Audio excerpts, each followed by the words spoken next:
Welcome to Baseball Biz on Deck. I'm Mark Corbin, your host, and man, I gotta tell you, All-Star Week never, ever fails to deliver. There was a lot going on, and some of what I'm going to talk about today comes from a Rays perspective, but not all of it. And there's a lot of different things that happened. And one of the first ones I'm going to talk about is that there was the draft going on. Did you think maybe there would be some interesting moments? Well, there was one that you practically could have been guaranteed on. And that was the reception that Rob Manfred would receive from the fans as he announced each draft pick at the event. Here it goes. With the 28th pick of the 2023 MLB Draft, the Houston Astros select Bryce Matthews, a shortstop from the University of Nebraska-Lincoln. This concludes the first round of the 2023 draft. The draft will resume in 5 minutes, announced by MLB Senior Vice President of On-Field Operations, Raul Ibanez. So you heard that, and you had to ask yourself a question. As Rob Manfred is announcing the draft pick for the Houston Astros, all those boos in the background, are they for Rob? Are they for the Astros? Well, I got to tell you, I didn't have the whole draft pick on here today, but I can tell you it wasn't just when the Astros pick was announced. Rob Manfred, every time he came up to the podium that day, he was booed, all the way until usually when the draft pick themselves were mentioned, and then it would fade for a moment. Now, what I found also interesting in this particular piece, kept his composure, but this is also happening at a time when he's letting folks know that he wants to continue to be the Major League Baseball commissioner. Let's take a look at an interview he recently had with The Athletic. Evan Drellich is the author of this particular article, and he notes that Manfred's current 5-year contracts will be running out as of January 25th, 2025. But there's like a 9-month period from the time that supposedly there's agreement and pen to paper before it can all come together. Okay, let's kind of get an idea of what is at work now. Why is the commissioner stating that he wants to continue to be commissioner? Well, looking at Evan Drellich's article here, he notes that Manfred right now is on a 5-year deal and it expires January 25th, 2025. So, it seems like he'd still have some legroom about getting support for him through another another period of time.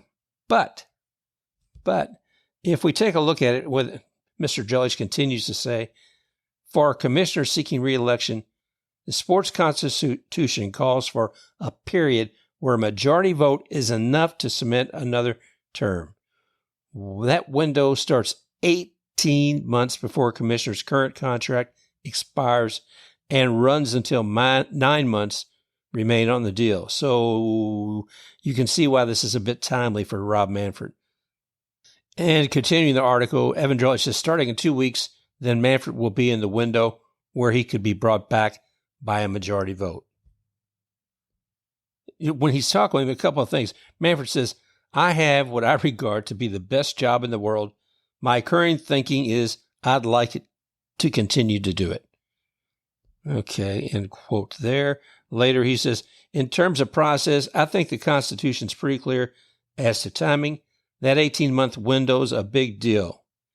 Yeah, you're right, it's a big deal. I mean, there's some folks that are still there as owners who did not vote for you even way back in the when. So would they like to see you go? I don't know. Fans, it's a good thing fans don't have a vote because Rob would certainly be gone. But before we continue to tear down on Rob Manfred, I think we need to kind of give a little kudos and tip of the hat to what's happened this year with baseball. One, they got a CBA done here, I guess about a year ago now, but the other thing are the rule changes. I mean, larger bases, pitch clock, some of these different pieces, and then also you consider the shift that's gone away with the new rules. Some of these things have sped up the game by as much as a half hour per game. And it's pretty exciting, actually. That's a bit more, getting a bit more of our time back. So kudos to him on that. But there's a lot of other things where he's kind of misstepped.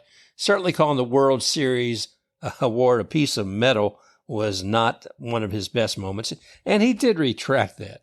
But when I listen to that, all I can think of is the kind of verbiage that came from some of the owners, or whether it be from Jim Crane with the Astros, whether it be with the folks up there in the Reds, said, where else are you going to go? What are you going to do? Yeah. So that kind of response, whether it be from Manfred or some of the other owners, it's not that great. Let's see. Some of the other things that Drellich talks about in the article is what came from the pitch clock. And Manfred overall, he says, average attendance through the first half, 28,382, is up 8.11% versus last year, 2022. See, ratings for the 29 U.S.-based regional sport networks is up 3%, despite all RSNs, regional sports networks, having lost between 7 and 13% of subscribers year over year. And let's see, median age of ticket buyers this season is 43 years old, which is 6 years younger than in 2019. I think you're probably still looking for a younger demographic, but I guess if everybody else was a senior citizen last year, it's welcomed. Well, 50 years is not 50 years old, or 49 years old is not a senior citizen, but you get the gist of it. I think it's reasonable to say that Manfred has done a lot, whether it's the Ghost Walker, the Manfred Man in the 10th inning, or the new rules, or some remarks he's made, or how he handled the Astros situation and allowed players to walk away scot-free who actually executed some of this. I don't know. I got my criticisms of Manfred, and overall, I'm not crazy about some of the things he's done. I'm just not sure who we would get besides him. There's a couple I can think of. Actually, there's one who really comes top of mind, and that's Mr. Theo Epstein. He did so much with the Cubs. I think he has a fan's perspective. He has a good business sense, but I think he's also a fan of the game. And that's not to say that Manfred, who considers himself a fan of the game, is not, but Theo seems to have what's best for the game at heart. And he was probably behind some of these changes that have been made recently in Major League Baseball.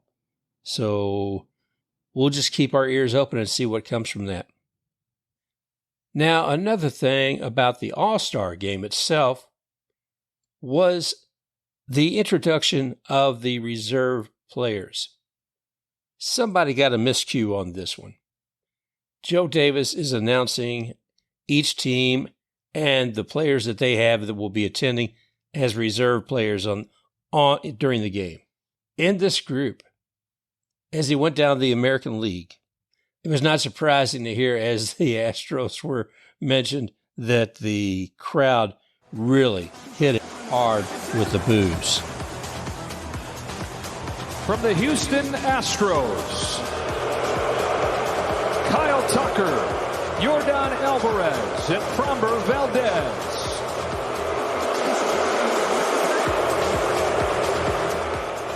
Now, if you're thinking too much about all of this, just remember that all three of those gentlemen have been with the Astros since the big scandal broke. We're talking about Yordan Alvarez, Framber Valdez, and Kyle Tucker. Let's see, one of them started in 2018. The other two were 2019, before they all hit Major League Baseball with the Houston Astros. One thing that kind of bothered me, though, there was a Houston Astro that got booed who really should not have. This was a man who came in and has made changes and is a change maker and a man of great history who's been respected for years. And that, of course, is managing the American League from the 2022 World Champion Houston Astros, Dusty Baker.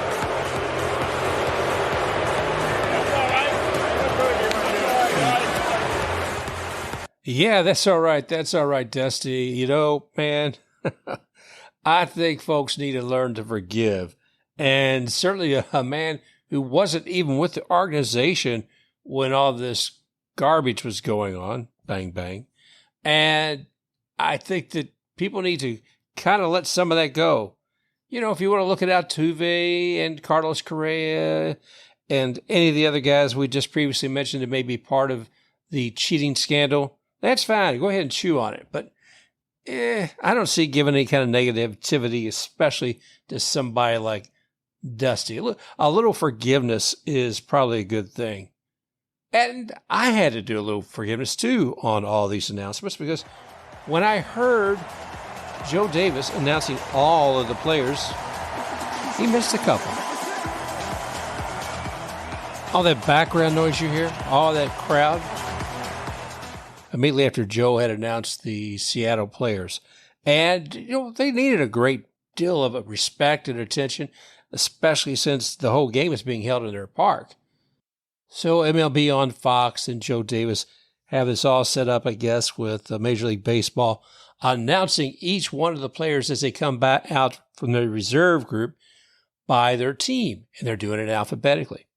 Well, if you happen to be a Tampa Bay Ray and you're following Seattle, well, you get short shrift. At least Wander Franco and Shane McClanahan did, because their names were never mentioned. Oh, gosh. So the Seattle Mariners come out, they're high-fived, and then the drones go out and look over the crowd, and everybody's excited, but the Tampa Bay Rays come out, the cameras are not on them. Gosh.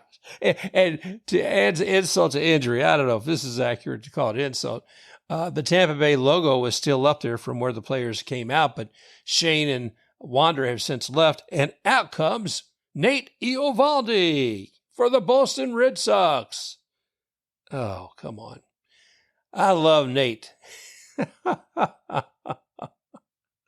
And I just feel kind of bad for Tampa Bay, and just MLB, you can always do a better job. You know what guy I was surprised not to see out there was Josh Naylor from the Cleveland Guardians. Well, let's take a look at Josh's record for 2023. Thus far, his batting average is .306 and on-base percentage of .349 and slugging at .492. Last year, he was batting average .256, on-base .319, and slugging at .452. So, you know, he's looking pretty good there. And let's see how do you do. RBIs this year, 66, 12 home runs. He's cooking, 34 runs and 91 hits. I see where he could have been there. I'm not sure why he wasn't. But, you know, you say, well, Josh, what are you going to do now that it didn't happen at the AllStar game? What are you going to do? He said, well, maybe I'll play with the Guardians and I'll play with my brother. And in the third inning, we'll both hit a home run. Well, I don't think he predicted that, but that's exactly what happened. Josh's younger brother, Bo, he hits a home run. And later in the same inning, Josh Naylor hits one as well. I love baseball. Or as Brett Phillips would say, baseball is fun. A fun moment during All-Star Week was during the Home Run Derby. Randy Arozarena. Everybody loves Randy, including Texas Rangers right fielder Aldis Garcia. Arozarena and Garcia are pretty much best friends. They came up together in the Cardinals system. And, you know, obviously they've gone different places. Randy with the Rays and Aldis with the Texas Rangers. But they stay in touch, so much so that Garcia is the godfather of Arozarena's child. So that's pretty exciting. And while they talk to one another a bit socially, they also face off one another as well. And they did that in the Home Run Derby. Randy wound up beating Garcia they got all the way up to where he would be in the finals against Vladdy Jr., and Vladdy took that. But that kind of camaraderie between those two players is pretty exciting, and seeing them like that. But they also played in the All-Star Game. And Randy was in left field. Garcia was in right field. And Garrett Cole was on the mound in the first inning. And what happens? People are saying, well, Robert, Acuna should be hitting a home run right here in the beginning of the inning here as the National League takes the bat and Garrett Cole pitches. Well, Acuna did get hold of that ball, and it did look like a home run. And it was running all the way out in right field when Garcia leaped in the air and caught that. You see the sun shining, reflecting off of those glasses, and you think, my gosh, they must be good, because who could see that ball in that sun? But he did. And, of course, Garrett Cole had to give kudos. The pitch that he pitched could have very well have been a home run, but that was caught. Then, a moment or so later, the next batter, I can't remember which batter it was, for the National League, and they hit one out to left field where Randy Arozarena is. And Randy leaps and catches that one with his regular style, when I think he did the pose immediately after that. So that's just some of the fun moments for me during All-Star Week. I'm sure you had several that you enjoyed. We'll just say one more thing that was interesting to me. I was looking at the American League. In the third inning, there were 6 Texas Rangers on the field. 5 of them would have been there each inning, or most innings, but Nate Eovaldi took the pitching mound in the second inning. So it was exciting to see that. Also seeing that there were 3 Cubans that I can immediately think of, actually, Randy and Aldis are both from Cuba. And Yandy Diaz. Yandy Diaz hits that first home run. And it's amazing when you think of how many great players come from like Venezuela, Dominican Republic, and Cuba. I salute them all, and I hope we continue to see great things from all of those players. Let's wrap up the show from a look at a couple of pictures from last night's games when everybody returned from the All-Star Week to start playing on Friday, the 14th. And one of the most difficult ones must have been for Michael Kopech with the White Sox. I think he had been on leave for a while, and he ran into trouble on his first time back. He'd been out since June 27th. And last night it was tough. So he's there in the first inning. He loads the bases up with no outs, and he gives up a grand slam to Matt Olson. It had to be painful for him. But that's such a hard way to have to come back. To keep one's confidence up for that. So, Michael, I wish you all the best. I know that was a tough game, and I'm sure you'll be back out there in full form before too long. The other one I want to bring up too is Mr. Corbin Burns with the Milwaukee Brewers. Mr. Burns, what did you do?